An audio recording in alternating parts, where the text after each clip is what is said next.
Eighth grade, so if you're watching this video, it means that you are getting started writing body paragraph 2 on 7 Kids, 1 Apartment, What Poverty Means to This Teen. It's really important that by the end of the day today, you can check off everything up until body paragraph 2 in this second article. So once you've finished watching this video and working on body paragraph 2, please go back into your packet and make sure that you've done your mini lessons. Make sure that you've done your multiple choice and your stop and jots and annotated your articles for article 1 and 2. And please make sure that you've responded to any feedback on body paragraph 1 and finish that body paragraph if you haven't. So remember that we are still working with our same exact prompt that we worked with yesterday. So our task breakdown is exactly the same. We're still answering the questions: what is the author's claim or argument? What key points does the author use to develop that argument? Is this claim strong? Why or why not? And that's something that I saw a lot of kids missing yesterday. Please make sure that you're evaluating the claim for whether or not it's strong. What type of evidence and how much does the author use? What is the author's purpose and how is it developed? You also have a checklist or a kind of like a checklist rubric at the end of each body paragraph that's going to help you know what you have and what you're missing.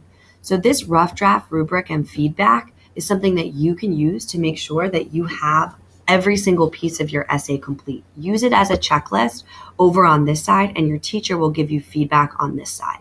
So you can use that for each individual paragraph when you're revising, when you're editing, and when you're writing. So if you take a look at that rough draft, it tells us that we need to identify the claim.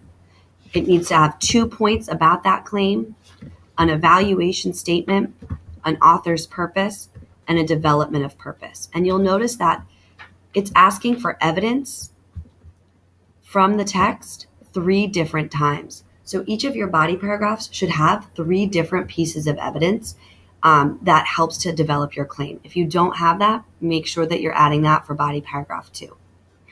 You should have already read and annotated this article. You also should have already filled in the stop and jot boxes as well as the author's purpose statement. This is the information that you use when you write the part about the author's purpose. You should also have filled in your multiple choice so that your teacher can give you a grade on that and we can review it tomorrow. And then this is what we're working on now. So this week you will read the articles: Why Rich Kids Become Rich Adults and Poor Kids Become Poor Adults, 7 Kids, 1 Apartment, What Poverty Means to This Teen, and Teenagers Are Losing Confidence in the American Dream. Our focus for our writing today is 7 Kids, 1 Apartment, What Poverty Means to This Teen. As you review each source, consider the author's claim and purpose, write an essay delineating and evaluating the claim of each article, and assess whether the claim is supported with sufficient evidence and reasoning. Then identify each author's purpose and analyze how the author develops this purpose throughout the text.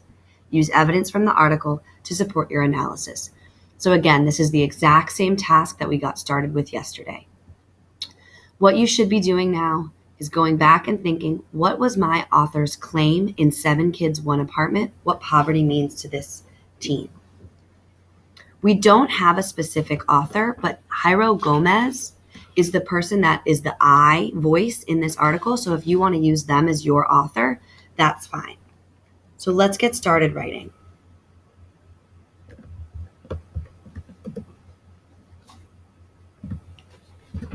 Remember to start with in 7 Kids, 1 Apartment.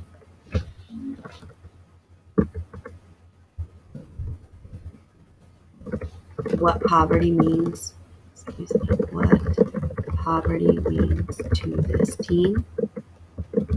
And I'm going to say by Jairo Gomez because he's the person speaking.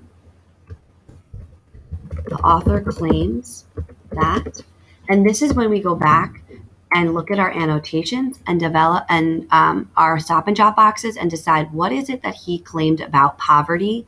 What is it that he claimed about escaping poverty? You should complete this sentence, talk about how he develops that claim, talk about whether or not it's a strong claim and why, and then move on to the author's purpose.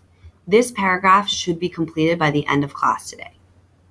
Please, again, use the checklist, rubric, and feedback that is right here at the back side of your paragraph once you're finished writing it to make sure you have everything before we even give you that feedback. It's really important that you're working on this today because this is a part of your mastery grade for Monday. So if you have any questions, raise your hand, but you should be set up for success.